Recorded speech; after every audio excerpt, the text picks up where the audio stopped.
GM Growth Fam, it's time for another episode. And honestly, the theme for today's episode was how do you take AI from a cool productivity tool that you just use occasionally into a system that your company and business can run upon.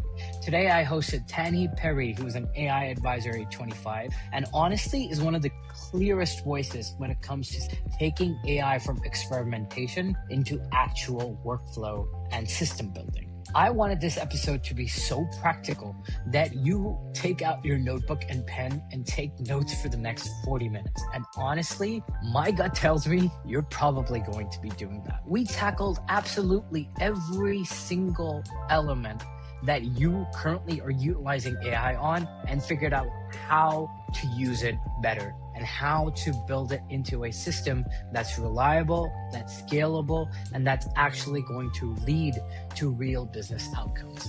Enjoy this episode. See you very soon. Tahnee, thank you so much for being here. You've been getting into the weeds of how you actually build AI. I'm personally really excited about this episode because we're actually going to get into the weeds, see workflows, see things in action. So thank you so much for doing this. Thank you for having me. Awesome. Let's get right into the meat of it. So you essentially have reduced a lot of spend. I think 500,000 was a number that you quoted at some point in time. What I did want to understand is within an organization, whenever somebody's building automations, there's always edge cases, whether this was traditional SaaS when AI wasn't really in the picture. And now going into it for this person to build workflows, to build automations, the Jenga that somebody put together. And now you're making sure that the pieces don't fall apart. So walk me through if that person who was managing everything now is trying to build an AI agent or a workflow or automation for that. How do they ensure that the system, the agent can, the workflow and automation can handle it? Because it's one thing to say, reduce cost, but it's another thing to make it reliable. Yeah, we'd love to know what you think. Well, I think it's all in the foundation and building the system. And what I'm seeing a lot with the clients I work with is wave your AI magic wand and it will all happen. And there are cases where you can go into an AI tool or a large language model and you can put in a prompt and voila, you get a blog post or whatever. I think people sometimes get this feeling like it is magic. You can click your fingers and it does something. But when you start to move into agentic AI, there's a lot of moving parts. And if you don't build the system, it's not going to work. You won't get the output you want. It won't be good enough quality. Something will go wrong and will break in between. If you're going to move into agentic AI, you need to be working with someone who understands how the system works. A great example from my own experience is I'm using Claude a lot and I love co-work, but co-work can be incredibly frustrating because if you don't have your systems and you don't have your folder settings done the right way, if you don't have your knowledge docs, if you haven't built the skill very specifically, the agent doesn't give you an output that you want. So I would say if you take that person out or if you take any element of the foundation out, it's just not going to work. Do you also feel like there is an element of understanding where the human in the loop is going to make the most sense? And how do you see companies that are purely thinking from a financial standpoint? How do you convince them to optimize for something that still requires a human being in the loop? Because they're thinking about, I don't need anybody. Agents can do absolutely everything within this. So how do you talk to them? AI is amazing and you can do so many incredible things, but you need an orchestrator, an architect, and a driver of those agent systems. And I think AI only gets you to about 80 or 90% final output if you're lucky. A human has to take it that final 10%. You need to review it to make sure that the output is on brand, that the output is accurate, that there isn't any like glaringly obvious stereotype or bias inside it, that you're not releasing incorrect financial information. There are so many things that you have to check because the AI is not infallible. Even if you do build a really effective system, you still need those checks and balances. And also, the one thing that AI cannot provide yet is judgment and taste. And I'll give you a good example from my own experience. So I teach a lot of AI marketing courses and I work with a team of people and they help me develop the decks. And I was working with a junior team member a couple of weeks ago and they sent me this deck from an outline I'd created and they'd clearly dropped it into an LLM, which is totally fine. I encourage everybody to use these tools. But they sent the deck back to me and I was like, oh, no. Like, that's not right. That's not right. I would never say that. That needs to be repositioned. And the problem was the junior person didn't know because they had no experience and marketing was not their expertise. But me having 20 years of experience as a marketer, I can look at that and I can immediately say, I need to change it. An AI agent is like that junior person. It's doing its best, but it doesn't have the world experience that you have. So my argument to someone who's like, no, replace all the humans with AI robots. Okay, you can, but what will happen is you will damage your brand. Your customers will leave you and you won't have a company in the end. So really, it has to be a hybrid system. You have to pair your AI agents with the humans. Awesome. Okay, let's get a little bit tactical. So, one of the applications or use cases that people are focusing quite a lot of time on is content. There is the assumption that, like we did with SEO, there is a playbook or there is a system, there is a structure that companies can utilize with the kind of content they produce, with the structure of their website, so on and so forth, that essentially helps them show up more in LLMs. Walk me through, what does that structure look like? What does the formatting look like? And what's the process by which a company can execute on that, purely from a content perspective? So you're talking about AI visibility. Like, how do you create content that shows up in a large language model? Yeah, there are, well, good SEO practices will help you here. So you should still be following all of your old SEO tactics. But there are a couple of things that you should start to add in to the mix because when an AI chatbot is answering a question for somebody, it goes out and surfs the web and looks for what we call context. And the context needs to have consistency because if not, the AI is going to be like, well, what's right? And it'll make a guess or it'll make something up. It'll hallucinate. So when you're building content, you want to make sure that it's consistent. It has the context. So it's got to answer all the same questions. What's your category? What are you solving? Who's your customer? What do they care about? And that starts to give the LLM a better picture of what you do. And then there's all the tactical things like having FAQs. We know LLMs love to cut and paste a good answer. So an FAQ helps you solve that. And there's some early research that suggests it also likes stats. So giving it some numbers, some claims, some proof points. And then the other thing that we know is working really well is being cited elsewhere. So being in the New York Times, being discussed in Reddit forums. I know that doesn't change the content you're creating at the moment, but you should still keep that in mind because it should support all the content that you do create, that you post to start showing up in AI chatbots. So, essentially, what you're saying to me is not a lot is really changing. It's more like, we're doing pretty much the same thing we were doing about, what, 10 years ago? Is that a fair assessment of it? Yeah. And like plus one, it's like, yes, keep doing all the things that you were doing before, but now add on some of these other efforts. But then why is it that, a lot of teams and companies and websites essentially that weren't showing up before from an SEO standpoint are now showing up in LLM results? So, like, if things are not changing in SEO, if all of that is the case, then results wouldn't exactly change.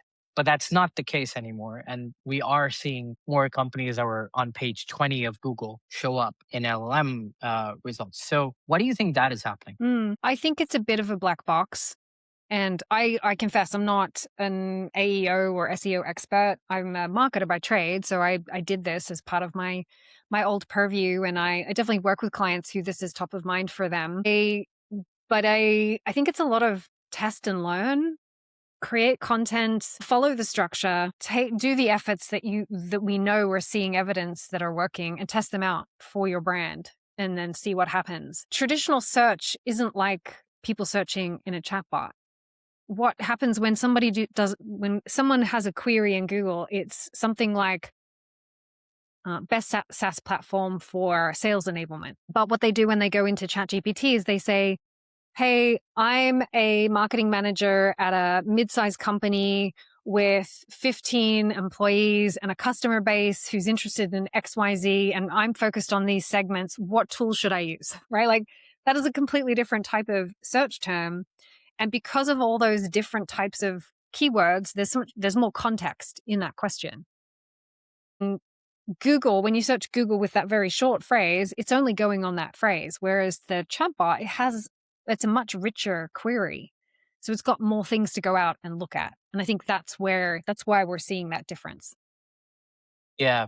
Do you also feel like when it comes to going back to the content point just a little bit, in terms of companies that were thinking about SEO specific content, so like they were thinking about listicles, they were thinking about optimizing for search terms. Now that most people aren't doing that, and really you have to be more solution oriented, do you feel like, well, search is one element, but what about social media, your LinkedIn's, your Twitters, so on and so forth? How do you feel like, given that that is also context for the LLM, what should companies be doing on that front that they probably aren't thinking about right You need to think about it like a funnel or like a customer journey, and you have to pick the right channel for the right moment. For me personally, LinkedIn is top of funnel or the beginning of someone's journey to me. And I need to create content specific to that moment in time. How to's. What is this thing? What does it do? It's like entry level type content.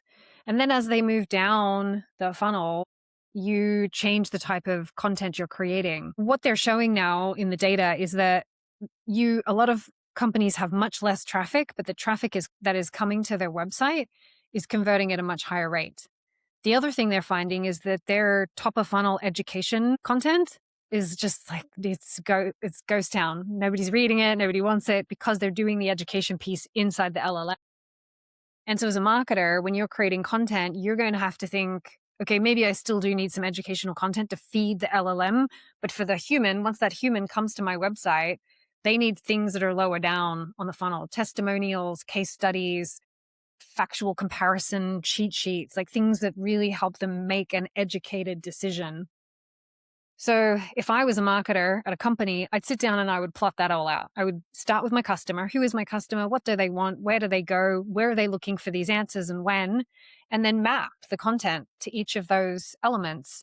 And I know I feel like you always have to start with the customer and what the customer wants, and then that will ultimately be good for the chatbot as well. going a step further, I personally talk to a lot of startup founders who don't have a lot of resources, but they do want to understand how to build a GTM system, right? That takes them to their first milestone, whether that's 10,000 users for a B2C company, whether that's their first 10 clients for a B2B company. And they're trying to understand, where can AI slot in? What do I do first, other than understanding where customer pain points are coming in from a more, let's say, operational perspective, especially when it comes to lead gen or user acquisition? How does a startup, especially with not a lot of resources, build something like If somebody came to me and was like, where do I start? Especially, if you're early stage, if you have product market fit and you know that you have a solution that people want and they're ready to buy, you, you still need to start at the beginning. So I always recommend them taking a step back and thinking about,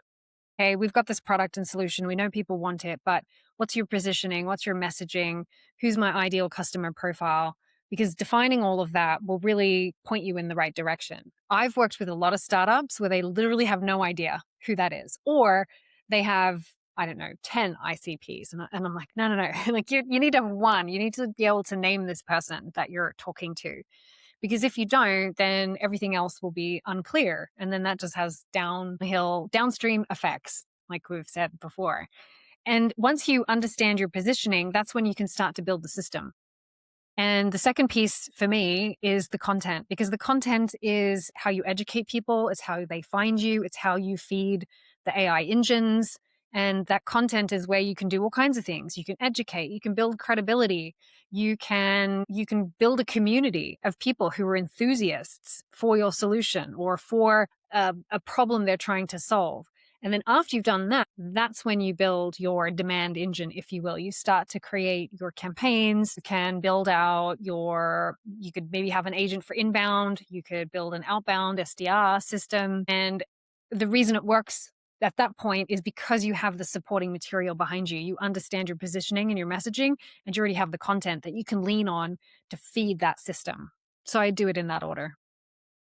What about, let's say, an enterprise CMO who has 100 SaaS tools that they're currently using, and they're trying to figure out where is an AI automation or workflow going to replace a lot of the tools that was using when you're trying to have that conversation with them from an enterprise perspective? It's a political decision more than just purely efficiency based. So when you're trying to navigate that kind of conversation, what do you talk to those kinds of CMOs about? You at a larger organization, you probably have a full MarTech stack. And the ones that work really well are the ones that have what I call a source of truth. And that usually is your CRM or your marketing automation platform like Salesforce or HubSpot. And then you build your system around that.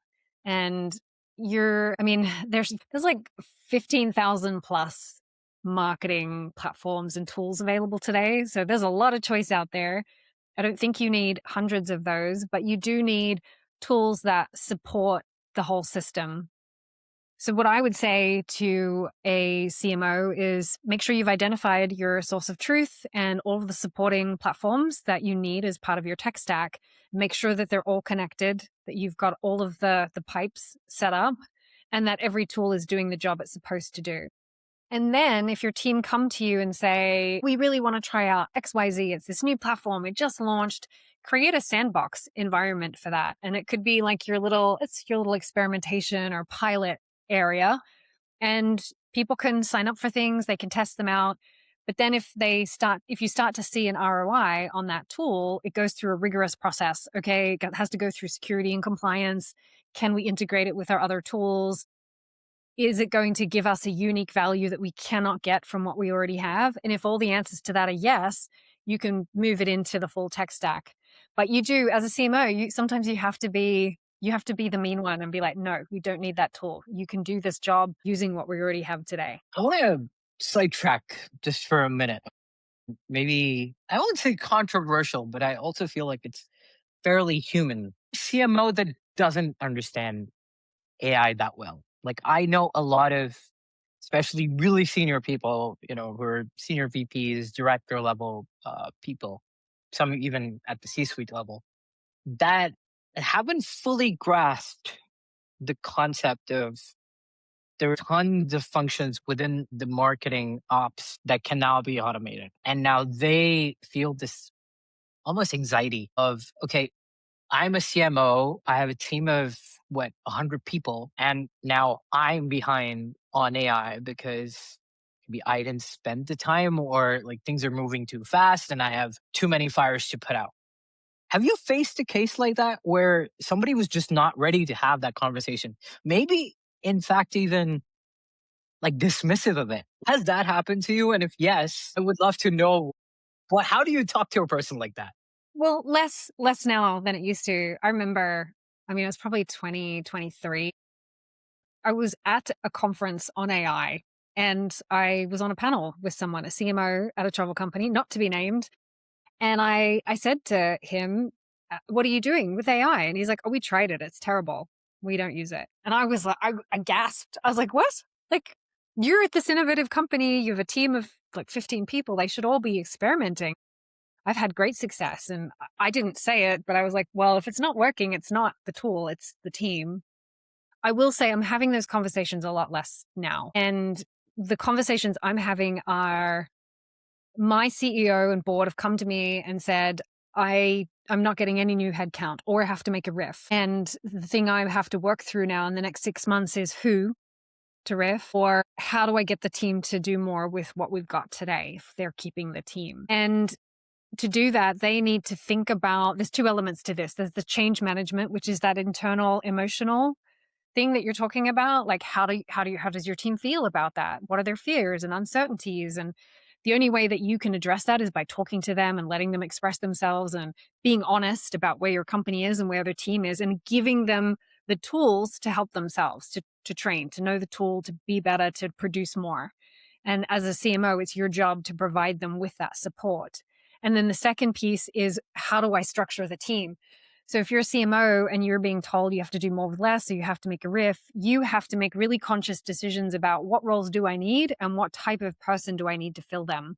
Now, I don't know what kinds of roles they're going to need. It's dependent on their company, and also who knows what's coming in the future. But I can tell you the type of people you should be hiring. You need to hire people that are creative, flexible, and are really good problem solvers, because it doesn't matter what purview that type of person has, they will go and figure it out. And they've done a lot of research on AI, and AI, there's no rule book for AI. I mean, yeah, there's a lot of guides and things out there and you can watch YouTube videos, but really you have to be a self-starter to figure this out. So hire that person, hire the builder and the architect who can figure stuff out for you. Kind of sounds like you're talking about a younger person than probably an older person. I'm being a little ageist, maybe, but I do feel like there's this element of, and it's a personal view, and I could definitely be extremely wrong on that. But I won't be afraid in saying there's definitely a lot of people within large bureaucratic systems that are ignorant about the fact that they need to start from ground zero, literally. There are a lot of learnings, a lot of experience they've taken, but now it's sort of time to understand how this new technology is going to completely disrupt what they were doing. Almost like maybe what computers might have been the 90s or early 2000s, where yeah, it's not pen and paper and fax machines anymore. Stuff's Mhm. changed. So yeah, interesting. Well, and Okay. on that point, I have something to add there, because what we're finding is that in some cases, the more junior people coming into organizations are anti-AI. They don't want to use it. And I was having this conversation with someone just recently, and I think people, like, I'm Gen X. I came up around the time when technology was terrible and it never did the thing you wanted it to do. And you always had to troubleshoot and you got used to things not working and you had to figure it out. And I think younger people are used to being handed an app where you click a button and it happens and it's all shiny and it works really nicely and there's a beautiful UX. And AI doesn't have that. AI is a chat window and you just have to, like, what do I do with this thing? And so there's some evidence out there that the more senior people at organizations are actually doing better with AI because they have that mindset, more so than some of these more entry level people who are joining the workforce now. Interesting. You would, from a third person perspective, you would think it's probably the opposite, which is amazing. So, what do you think, going along the same lines, for somebody who is new, for somebody who's just entering the workforce or is more junior, and I want to go a step beyond like the normal advice of, yeah, just use AI tools and do what you're doing, but maybe go a step deeper, a level deeper into what should they be focusing their time on, especially if they're, let's say, junior marketers at the moment. There's two different streams they need to work on. The first is the technical skills. They need to understand AI, how it works. They need to know all of the marketing platforms that might come up as a part of their role, how to use them, how to set it up. And then the second thing, they need to start building their expertise and experience in their field. So there's lots of research that shows that if you have expertise, you're a better judge of AI output. You can look at an output and you can say, no, that's wrong, or no, this needs to change. And the only way you get there is just sheer hours of experience. And that is much harder to develop. And I think you have to be really proactive. If you're entry level and you're going into a particular field, read all of the trade magazines, read all the articles, understand who the major players are, the important people, the folks that are changing things, and then also go out and meet a lot of people. If you have the opportunity, go to meetups and conferences and events, and talk to people who are doing what you do and ask them about their experience, and record all of that. Take notes, put it into a folder system, and make sure that you're starting to ingest that, because that is going to be how you develop your judgment and your taste. And that, paired with the technical skill, is what's going to make you a valuable person at any organization. Amazing. Awesome. Okay. Coming back to use cases. So, talk to me about, within Outbound, what should companies be focusing on to ensure that, yes, they can use AI for outbound, but the quality of that doesn't degrade over time? One, and two, how can they ensure that they understand that things are really not going the right way even before the metrics tell them like the response rate is lower or things are not flowing the way they should within the pipeline? The first thing they have to do is make sure they're solving a problem that needs to be solved. I feel like, especially for startups, those that haven't quite reached product market fit, they have a solution looking for a problem. I think you need to start with what is the problem? What is the thing that's causing someone pain? And if you find that pain, you will make a connection with someone. And I think people who have a problem, a real friction point they want solved are more forgiving, which means if you are sending AI generated personalized messages, they probably won't care, especially if you're like, we have a solution for your problem. They'll be like, great, tell me more. How do I learn about this thing? And I think if you can personalize the solution to fit them better, that's great. And to me, that is the perfect example of using AI to help you with something like your outbound engine. Because instead of sending a generic mass blast, like we have a platform that does XYZ, you can look at your list and you can be like, okay, what is it about our platform that appeals to people who are at mid-sized organizations? Or what is it about our platform that really helps people in financial services? And then you write the message for that. And to me, that, the only way to do that at scale is with AI. And people are seeing a lot of success for that. Now, where these systems go wrong is there's no human in the loop.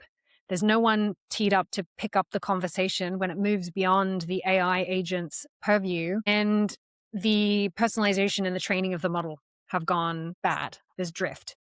And I don't think people spend enough time setting up the system and training the model, because it's the training of the model that really helps it. You have to give it very extensive prompts. I was talking to a client the other day who's building this full content system. Her prompt is like 32 pages long. It's incredibly, incredibly long. And someone has to create it. They have to read it. They have to make sure it's good. Then you have to run it through its paces, make sure that you're getting outputs that still work. And you have to have someone who's checking on this, I think, every week, because we know that these LLMs, they drift. The context window is only so long. And so someone has to be there to monitor it and spot check. And then the final piece is the SDR has to make a clean handoff to the sales rep. And I see this falling down a lot. You hear lots of complaints of someone like, oh, yes, I want this thing. And then they email the agent back and the agent disappears because it's not set up for that response and it hasn't handed it over.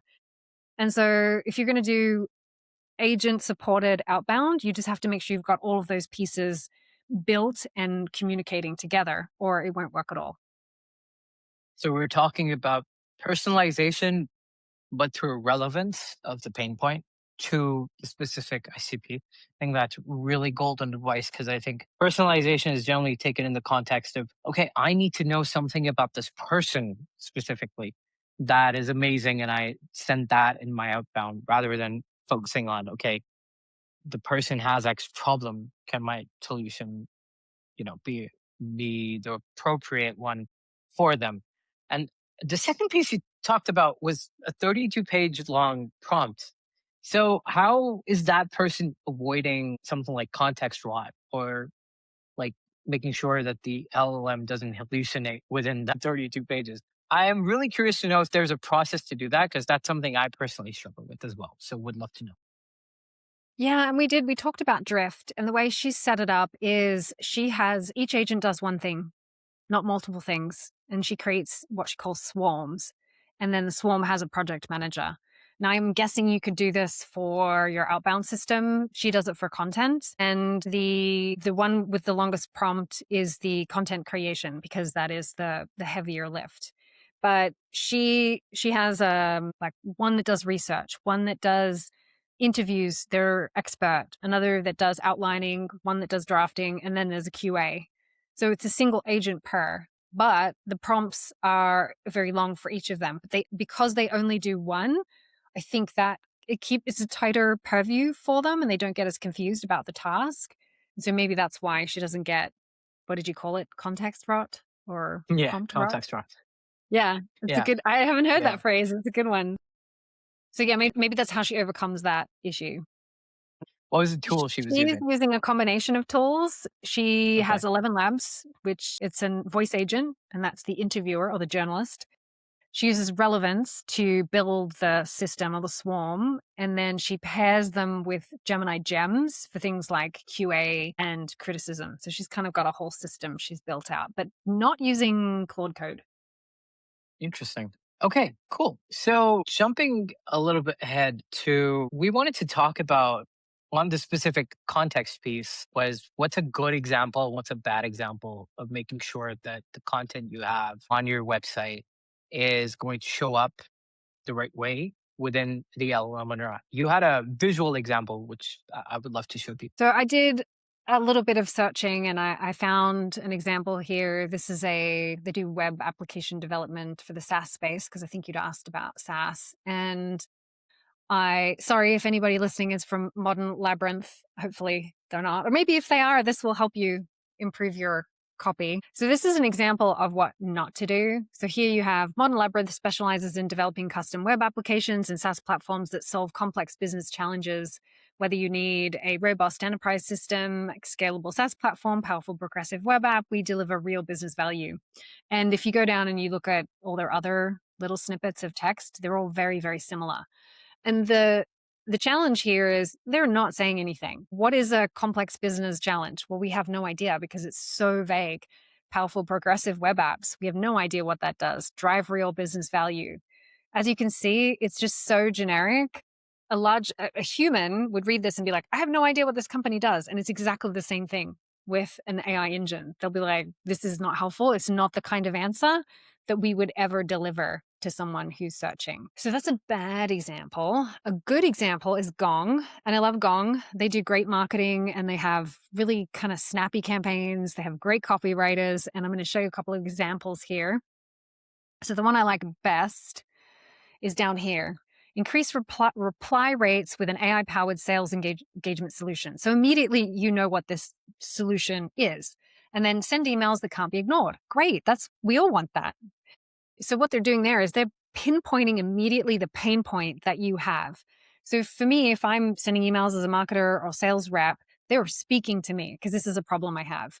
And then it says, use one of our Gong agents, AI Composer, to draft high quality sales emails based on real conversations. So again, really super specific. What does this thing do? It drafts high quality sales emails based on the conversation I've been having.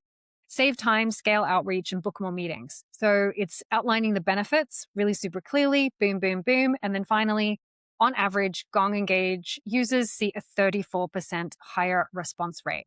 So you can see Gong have hit all of those elements that we talked about prior. You understand what the problem is, you know how the solution's going to help you, and they've thrown in a stat for good measure because Gong understands like the stats are the thing that the AI agents really love and are going to pull into their answer.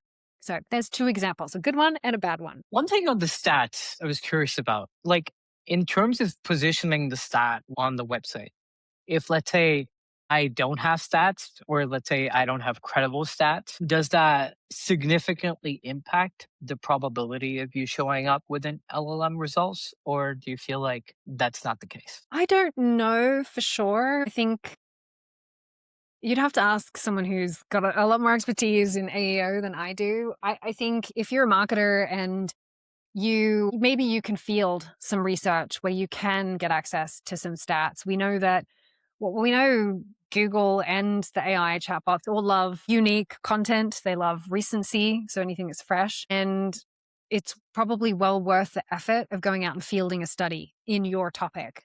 And if you can't do that, if you don't have the resources for it, then maybe you partner with someone or maybe you go and look for research in your field that you could quote. And then what you can do is you can create a blog post where you can say, according to Forrester, according to Gartner, blah, blah, blah, blah, blah. And that's how you get your stats. I mean, they're third party and there's some duplication, right? They're probably published elsewhere, but that might help you and might help your content. So essentially using stats that correlate to the pain point that you're solving. And that could be industry research that you leverage on your website and do it that way. Fair enough. I think that's the more credible way to do it rather than sort of trying to make up stats or just trying to shoehorn stuff into it, right?